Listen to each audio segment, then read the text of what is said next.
On vous souhaite la bienvenue à ericlatour.com. Dans quelques instants, on reçoit Linda Coache, qui est la prochaine conférencière au déjeuner réflexion du parrainage civique du Haut-Richelieu. Mais d'abord, on reçoit le député de Saint-Jean à l'Assemblée nationale, Dave Turcotte. Pourquoi? Parce qu'il est celui qui a travaillé probablement le plus fort sur ce projet de monument en l'honneur de Félix Gabriel Marchand.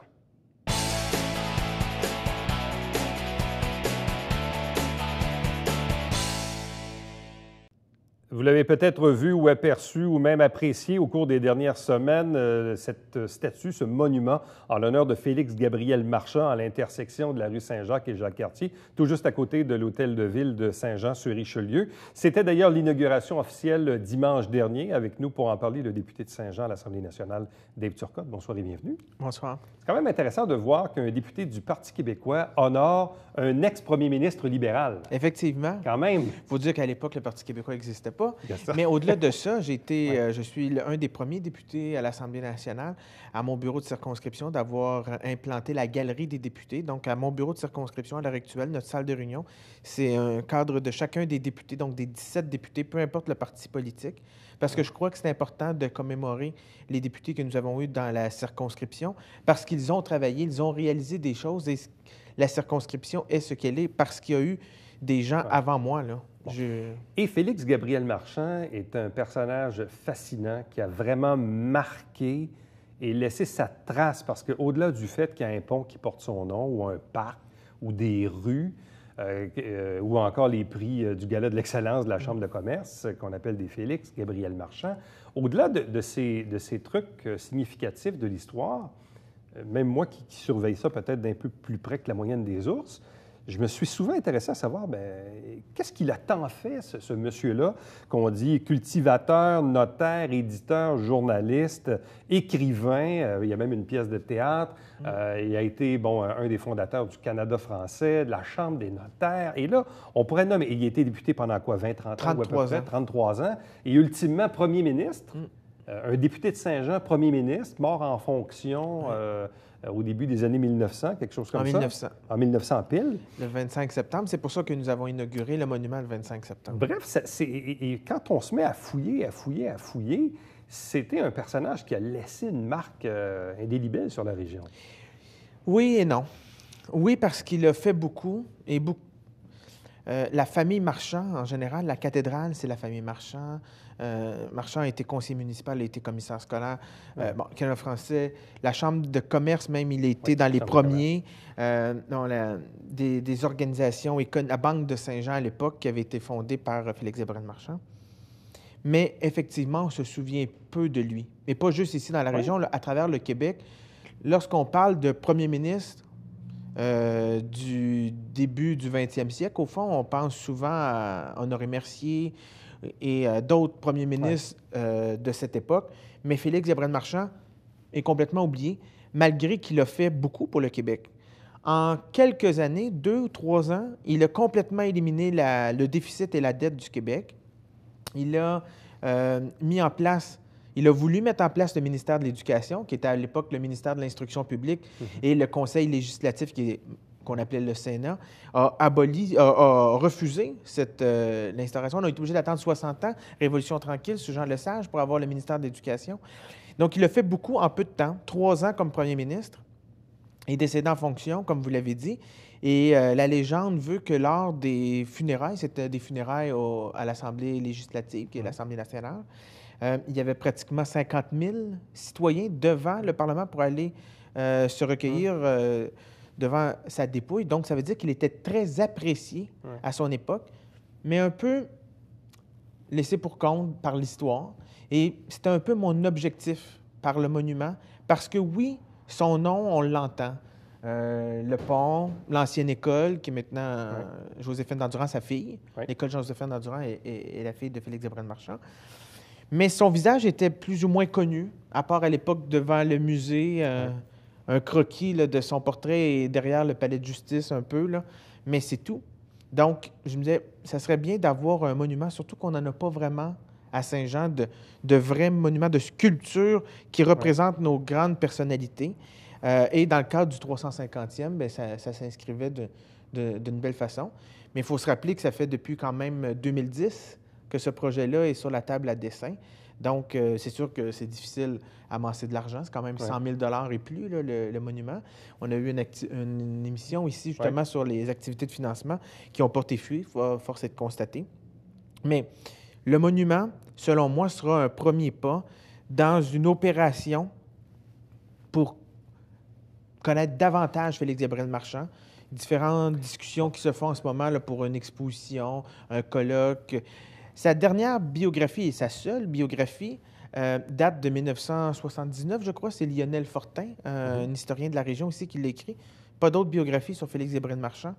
Donc, je crois que c'est un personnage qui mérite d'être connu pour l'ensemble de son œuvre. À quel moment le projet d'un monument a-t-il pris forme? Bon, vous dites 2010, mais qui a soumis l'idée? Comment ça s'est construit, ce projet-là? Bien, c'est un peu en faisant le projet de la Galerie des députés, que je vous ai parlé précédemment à mon bureau. On a fait un travail pour ressortir un peu le bilan de chacun des députés. Puis là, j'ai réalisé que Félix Gabriel-Marchand s'était illustré. C'est sûr que quand tu es premier ministre, c'est un autre niveau. Mais au-delà de ça, c'était illustré dans la communauté ici. Et je trouvais qu'il était méconnu. Donc, l'idée a germé de faire quelque chose pour Félix Gabriel-Marchand. Et je me suis dit, bien, peut-être un monument. Et là, j'avais regroupé autour d'une même table représentants de la ville, la Chambre de commerce, la commission scolaire, Action Actuelle, Artaud, l'Office du tourisme, Société, bien, à l'époque c'était rue principale, maintenant Société de développement du Vieux-Saint-Jean, d'autres organisations pour voir qu'est-ce qu'on peut faire pour aller de l'avant. Puis là, chacun amenait son idée. Il est arrivé les inondations, fait que le monument a tombé à l'eau. Oui, ça tombe à l'eau. Donc, et par la suite, avec l'idée du 350e, on a entendu davantage parler, je me suis dit, bien, on pourrait ressortir cette idée-là du monument. Et là, force est de constater qu'il y a eu des partenaires, la ville, avec M. le maire, M. Fecteau, le conseil de ville actuel a embarqué dans le projet, la Chambre de commerce aussi. On est allé chercher la Chambre des notaires parce qu'il était effectivement fondateur. La Chambre des notaires a fait une contribution très généreuse. L'hôtel Relais-Gouverneur, ici, à Saint-Jean, il y a un restaurant. Le restaurant de l'hôtel s'appelle le Félix Gabriel. Donc, M. Boucher et Mme Letourneau ont dit oui, on embarque. Donc, ils ont payé tous les frais du cocktail de financement. Au même moment où le Théâtre de Grand Prix avait décidé de reproduire une des pièces, Les Faux Brillants de Félix Gabriel-Marchand. Donc, ils ont accepté de faire une soirée, le bénéfice au profit du monument. Le musée, beaucoup, nous a aidés, le musée du Haut-Richelieu. Et le journal, le Canard français, bien entendu. Et il y a un autre organisme qui nous a aidés dès le départ, qui est la Société d'histoire, qui a cru au projet et qui, avant qu'on attache toutes les ficelles, quel organisme pourrait s'en occuper, la Société a dit « Moi, je lève la main, là, puis on peut s'en occuper. » Donc, c'est eux qui géraient comme la trésorerie du projet quand on a ramassé de l'argent, etc., auprès des différents ministres, différents députés. Et leur rapport sur le plan historique est important, donc leur connaissance. C'est l'ensemble et la commission de la capitale nationale qui a dit, nous, on a un mandat de commémoration de l'histoire des premiers ministres. On va embarquer, même si ce n'est pas à Québec que ça se fait. C'est à Saint-Jean, c'est un projet, selon nous, qui mérite d'avoir une envergure nationale et on est fiers d'avoir leur contribution. Bon, parlons de l'œuvre, parce qu'en même temps, c'est un très beau monument. C'est un artiste de Rimouski qui l'a réalisé. Roger Langevin. Comment le choix s'est-il arrêté sur lui? Pourquoi avons-nous retenu ce projet-là? Est-ce que vous aviez d'autres choix aussi sur la table? Il y a eu un jury qui a été formé de milieu artistique, institutionnel et historique. Et on a fait une présélection d'artistes au Québec qui ont le profil pour faire ce genre de monument-là. Et je ne me souviens pas exactement, on avait peut-être une dizaine de candidatures. On a fait une sélection et on en a choisi 3. Les 3 nous ont soumis une maquette. Et finalement, c'est M. Langevin qui a été retenu, justement par son originalité, parce que ce n'est pas juste une reproduction, un calque historique d'une photo de l'époque, mais il y avait un élément artistique à ce monument-là. Puis M. Langevin a dit, lors de l'inauguration, il dit « Moi, je ne voulais pas le faire parce qu'il y avait trop de contraintes à ce projet-là. La sécurité, il fallait qu'il y ait un document à la main, il fallait qu'il soit sur un podium, il fallait ça à la telle hauteur. » Il dit « Moi, à mon âge, je fais ce que ça me tente, puis les contraintes, j'aime pas ça. » Puis finalement, il s'est aperçu que ces contraintes-là lui ont donné l'inspiration de faire ce monument-là. Et comme il l'explique, Le podium, c'est des escaliers. Donc, le travail que Marchand a fait dans toutes ses réalisations pour gravir les échelons, pour par la suite redescendre vers les citoyens pour nous présenter son bilan, son legs à la communauté. Donc, c'est pour ça qu'il est en mouvement, qu'il marche. Et lorsqu'il est placé comme il est, c'est comme s'il marchait aussi de sa maison jusqu'à son bureau, parce qu'il est juste à côté d'un de ses bureaux de notaire. Et c'est pour ça que le site, d'ailleurs, avait été proposé à l'époque par Nicolas Paquin. Est-ce que Félix Gabriel Marchand a encore aujourd'hui des descendants qui habitent la région de Saint-Jean-sur-Richelieu? Est-ce qu'on le sait, ça? Ou est-ce que c'est difficile à trouver? Lors de l'inauguration, il y avait 2 de ses arrière-petites-filles qui étaient présentes à l'inauguration. Ils ont pris la parole. Ils habitent actuellement à Montréal. D'autres descendants, Vancouver, je crois, un peu partout. Mais de ce que j'ai compris, il n'y en a pas qui habitent la région ici de Saint-Jean-sur-Richelieu, non. Mais les 2 arrières, puis Michel Brault, le cinéaste, et un des descendants de Félix Gabriel Marchand. Donc, c'était la famille là, qui était présente, là, la famille. Quelles étaient leurs réactions? Parce qu'en même temps, c'est très loin, on s'entend pour eux. Là. Nous, on est en 2016, on parle de quelqu'un qui est décédé en 1900. Mais c'est quoi leur réaction de voir qu'on vient un peu célébrer un des leurs? Beaucoup d'émotions. Beaucoup d'émotions, très émues, très touchés que la communauté de Saint-Jean reconnaisse le travail de leur arrière-grand-père. Beaucoup d'attachement à l'héritage de la famille Marchand. Et de ce que j'ai compris, c'est que la famille Marchand était très unie et très attachée à l'héritage de Félix Gabriel Marchand, sachant aussi que son fils, Gabriel Marchand, a aussi été député, donc se rapprochant un peu plus d'aujourd'hui, là, des descendants. Et sa fille, Joséphine d'Endurant, Joséphine Marchand d'Endurant, a été très active aussi. Donc, c'est une famille... à l'époque, c'était l'élite, la famille Marchand, des gens de commerce, des gens de la politique. Donc, ces descendantes qu'on a rencontrées, ces 2 arrière-petites-filles, très émues de ça. Et le lendemain, ils m'ont écrit un courriel pour me remercier la communauté d'avoir fait ça. Donc, beaucoup d'attachement à la famille Marchand, à notre communauté, à notre région. Ils reviennent souvent à Saint-Jean pour voir la maison de Félix Gabriel Marchand et maintenant viendront voir le monument. Le monument, donc, à l'intersection des rues Saint-Jacques et Jacques-Cartier-Nord, non loin de l'hôtel de ville de Saint-Jean-sur-Richelieu. Donc, on invite la population à s'y arrêter. Si vous vous baladez, vous prenez des petites marches dans le centre-ville, dans le Vieux-Saint-Jean, allez faire un tour pour vraiment admirer cette Il y aura un réaménagement du site au début de l'année prochaine par la ville de Saint-Jean, mais c'est déjà un magnifique monument en soi. Donc, ce monument, c'est une forme de legs. Oui, du député actuel. Oui, c'est une de mes plus belles réalisations, selon moi. Dave Turcotte, merci beaucoup, félicitations, puis on se revoit une prochaine. Merci. Merci. Restez avec nous, puisqu'au retour, dans cette même émission, on vous parle du prochain déjeuner réflexion du parrainage civique du Richelieu.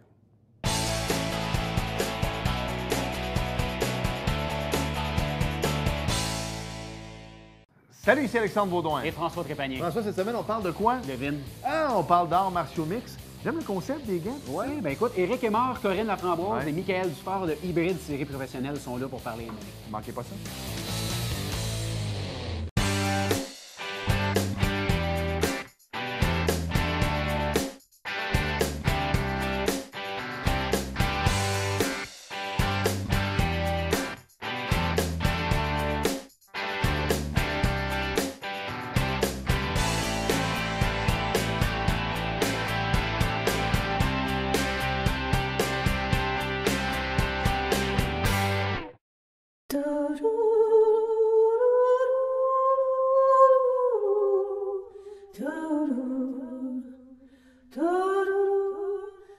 Coulisses Bêta, jeudi, 19h.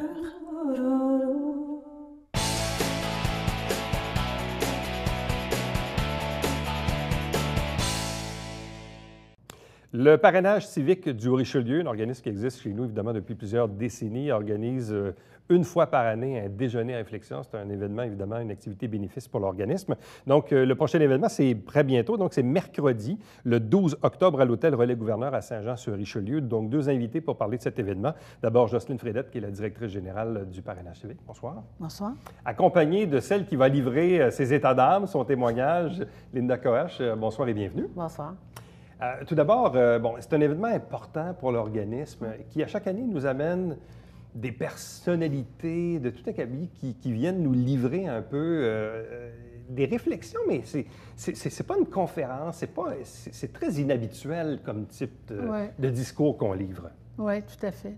C'est vraiment un témoignage, une expérience de vie que les gens, c'est très couru. C'est certain que nous, c'est une activité de levée de fonds.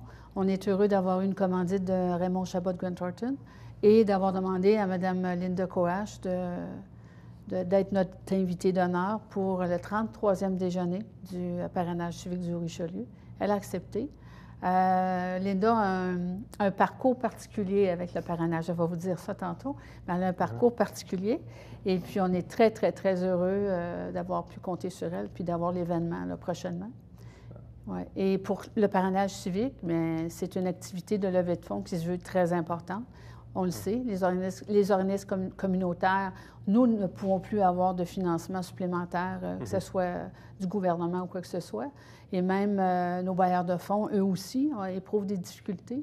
Alors, c'est important de se mobiliser. Puis, dans la communauté, le parrainage, on est rendu avec des jeunes, des filleuls maintenant de 3 ans, 8 ans, 10 ans, 11 ans, oui. Maintenant, avant, on a toujours été en déficience intellectuelle. Maintenant, on est avec des filleuls qui vivent du spectre de l'autisme. On a des personnes en déficience physique, puis on a les personnes en santé mentale. Puis on sait que ça, c'est des besoins. Puis c'est des personnes, des fois, qui sont, disons-le, ils ont une cause moins sympathique, plus oubliée, c'est un fait. On a moins de... C'est plus difficile. C'est plus difficile parce que c'est vraiment des causes qui sont moins populaires. Ouais. Linda Coache, comment ça vous a été présenté? Bien, ils m'ont appelé pour me demander si j'accepterais cette invitation. C'est sûr que sur le moment, tu fais, bon, qu'est-ce que moi j'ai de plus ou différent des autres? Je pense, par exemple, que mon parcours est assez parsemé de toutes sortes de choses, donc il me permet de pouvoir en parler et surtout de montrer comment nos valeurs évoluent dans le temps, comment... Mais ils évoluent dans le temps, mais en même temps restant toujours les mêmes, c'est-à-dire celles qui nous ont été inculquées dès le jeune âge. Fait que je pense que je veux partager un peu ce côté-là de... Vous connaissiez déjà le parrainage civique et vous connaissiez déjà ce qu'était le déjeuner réflexion. Oui, je suis allée à plusieurs reprises, mais le parrainage civique, pour moi, comme elle a dit, il y a quand même quelque chose d'un peu particulier. Le Père Noël du parrainage civique, c'est mon époux. Alors... pour moi, le parrainage civique restera toujours un organisme un peu où moi et Roberto, on sent les mascottes, les porte-paroles, parce qu'on s'est rencontrés là, parce que ça fait de nous... je pense que ça fait de nous des meilleures personnes d'être impliqués dans cet organisme-là. À chaque Noël, quand on y va, puis qu'on fait le Père Noël puis la Mère Noël, on ressort avec l'émotion dans notre gorge, pas juste parce que ça nous rappelle quand on s'est rencontrés, mais bien parce qu'on réalise la chance qu'on a quand on s'implique comme ça. En même temps, comme vous connaissez l'événement, vous savez le genre de témoignage qui est livré. C'est pas comme de dire, oui, bon, Linda Coache est venue nous parler de vous, de votre carrière, de ci, de ça. On est très loin de ça, là. Il faut vraiment aller chercher dans les tripes, là. Bien, c'est pour ça aussi que je pense que les gens ils connaissent Linda, le personnage peut-être public, la personne qui a fait une carrière quand même importante, on va dire, dans la région. Mais c'est pas de ça du tout. Là on s'en va parler de Linda, la jeune fille qui est née à Napierville, des valeurs qu'elle a eues, des parents qu'elle a eus, qu'est-ce qui l'a marqué dans sa jeunesse pour qu'aujourd'hui, elle veuille être impliquée comme ça. Qu'est-ce qui fait qu'il y a une de mes amies qui dit souvent, Linda, elle a un grand trou ici. Elle a besoin de beaucoup d'amour. Fait que pourquoi ces affaires-là? Qu'est-ce qui est venu rentrer dans moi pour que je puisse le recevoir? Puis qu'est-ce que j'ai donné en retour pour être capable d'en recevoir? Le fait de ne pas avoir d'enfant, j'en ai déjà parlé aussi ici. C'est sûr que ça fait que quand je vois ces gens-là, parce que c'est pas nécessairement des enfants, mais c'est souvent des enfants dans leur tête, bien, ça me touche profondément, là, qui croient encore au Père Noël, à la Mère Noël. Et j'ai été marraine aussi, il faut que je dise, j'ai été marraine aussi d'une personne à parrainage civique. Donc, j'ai joué un peu tous les rôles, là. Mais oui, effectivement, il va falloir que moi, je me livre. Et Je suis prête à ça. Je me sens confiante d'être capable de livrer ce message-là et de livrer un message surtout d'entraide avec les autres. C'est un message d'entraide, c'est un message d'empathie, c'est un message très humain. Très humain, oui. C'est ça principalement que les gens viennent livrer au déjeuner réflexion. Oui, puis c'est couru d'ailleurs pour ça. Et, mais je veux souligner aussi, comme Linda le disait, elle a déjà été marraine civique. On a besoin aussi de bénévoles. Tu sais, on parle toujours d'argent, mais on a besoin aussi de bénévoles. On a 85, un peu plus que 85 jumelages, mais on a 60 filleuls qui attendent d'être jumelés. Et c'est ça, on s'était vu au printemps, Ouais. dans un contexte où on était en recrutement. Ouais. Et Natacha est jumelée. Ah oui, ça a Oui, fonctionné? oui. Ah bon, bien tant mieux. Oui. Parce que c'est ça, vous nous aviez amené ici, là, dont Oui. c'est ça, Natacha, qui était en attente depuis très, très, très longtemps. Très longtemps, oui. Et là, finalement, elle a trouvé... Oui, elle a quelqu'un. trouvé sa marraine civique. Elle est très, très heureuse. Vous savez, le bénévole retire quelque chose. Le bénévole, il y a quelqu'un qui devient important dans sa vie, puis il réalise aussi l'influence qu'il a sur cette personne-là. Et pour le filleul, ça lui apporte beaucoup de développer des habiletés relationnelles. Et c'est important, ça ne s'achète pas, ça ne se donne pas, ça. Alors, je le répète, on a besoin de bénévoles. Puis notre processus est très, très, très rigoureux. Il n'y a pas un bénévole qui entre en contact avec les filleuls tant que les antécédents n'ont pas été validés. Ouais. Est-ce que je me trompe ou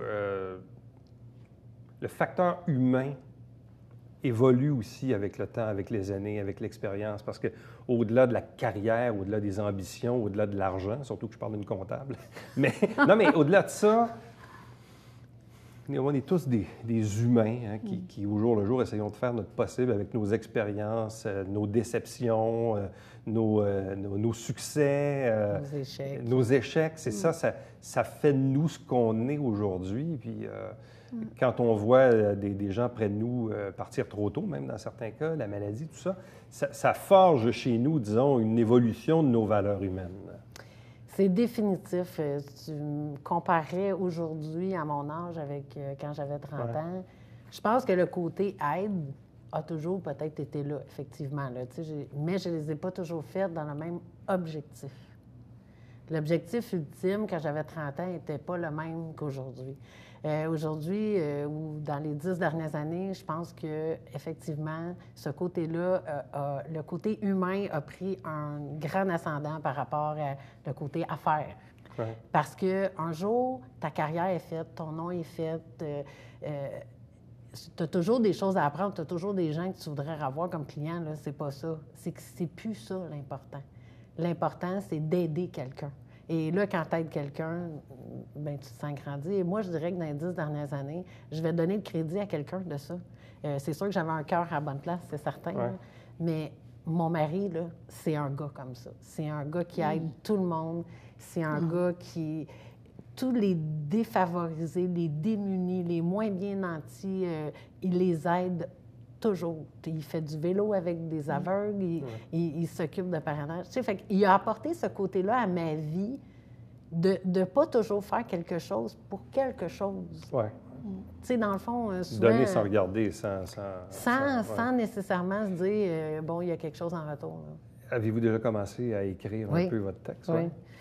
Oui, puis ça m'a rappelé aussi des bons souvenirs de quand j'écrivais dans le temps dans les journaux locaux ici. Donc, ça m'a rappelé que oui, j'ai déjà fait ça dans mon passé. Comment on fait pour livrer justement une réflexion humaine sans tomber dans le piège d'être moralisateur? Bien, en partant, je me sens pas du tout moralisatrice, donc j'ai pas du tout cette crainte-là. Puis c'est pas mon objectif du tout non plus. Donc, mon objectif, c'est vraiment de partager avec les gens ce que j'ai vécu, moi, dans ma vie, des gens qui ont été importants pour moi, qui ont influencé mon parcours. Pourquoi ils les ont influencés? Qu'est-ce qui a fait la femme que je suis aujourd'hui?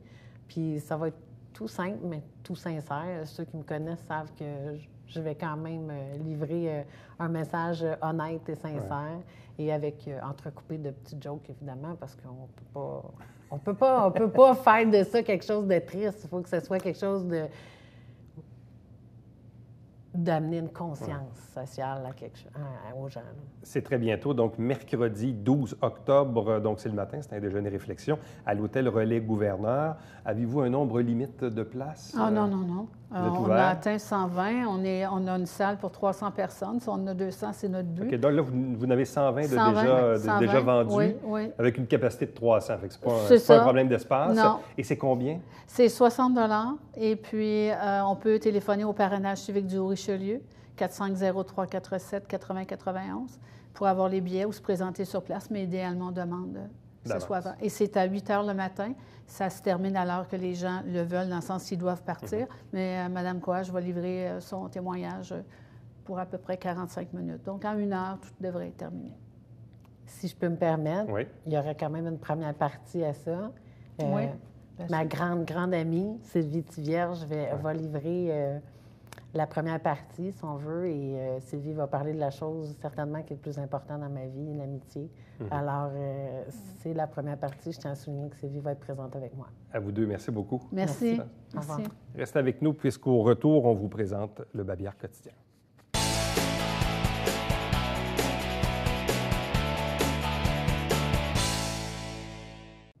Si vous désirez utiliser des couches lavables, si vous êtes avec des jeunes enfants actuellement, bien, sachez qu'ici, à Saint-Jean-sur-Richelieu, il existe une aide financière à cet égard. Donc, si vous désirez obtenir de l'information, vous tapez l'adresse qui est inscrite à l'écran.